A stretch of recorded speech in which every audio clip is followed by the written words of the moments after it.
aussi que cet ouvrage pourrait être l'évangile de Barnabé, un texte dans lequel Jésus citerait l'avènement du prophète Mahomet. Quoi qu'il en soit, le manuscrit a été placé sous haute protection. Il serait estimé à plus de 17 millions d'euros. Cette Bible soutient que Jésus n'a pas été crucifié, le Vatican est sidéré.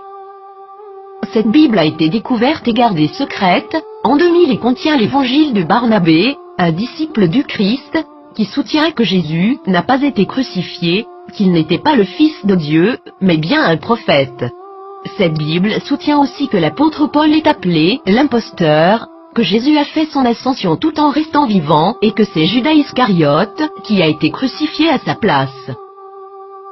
Authenticité selon les rapports, les experts et les autorités religieuses, à Téhéran, insistent sur le fait que le livre est un original. Il est écrit avec des lettres dorées, sur du cuir relié et il est écrit dans la langue araméenne, qui était la langue parlée par Jésus. Le texte principal maintient une vision similaire à celle de l'islam, contredisant les enseignements du Nouveau Testament de la chrétienté. Jésus a aussi prédit la venue du prophète Mahomet, qui a fondé l'islam, 700 ans plus tard. Plusieurs croient que, durant le concile de Nicée, l'Église catholique a choisi la forme qu'aurait la Bible, omettant l'évangile de Barnabé, parmi d'autres, et favorisant les 4 évangiles que nous connaissons aujourd'hui.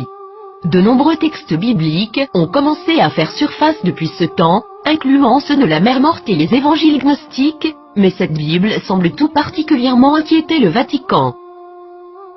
Qu'est-ce que cela signifie pour les religions chrétiennes et ses adeptes? Quelque chose d'inconfortable. Le Vatican a demandé aux autorités turques de pouvoir examiner le contenu du livre. Maintenant que ce livre a été découvert, accepteront-ils cette preuve? La nieront-ils? L'appelleront-ils un mensonge musulman, comme l'a fait le magazine Truth en 2000?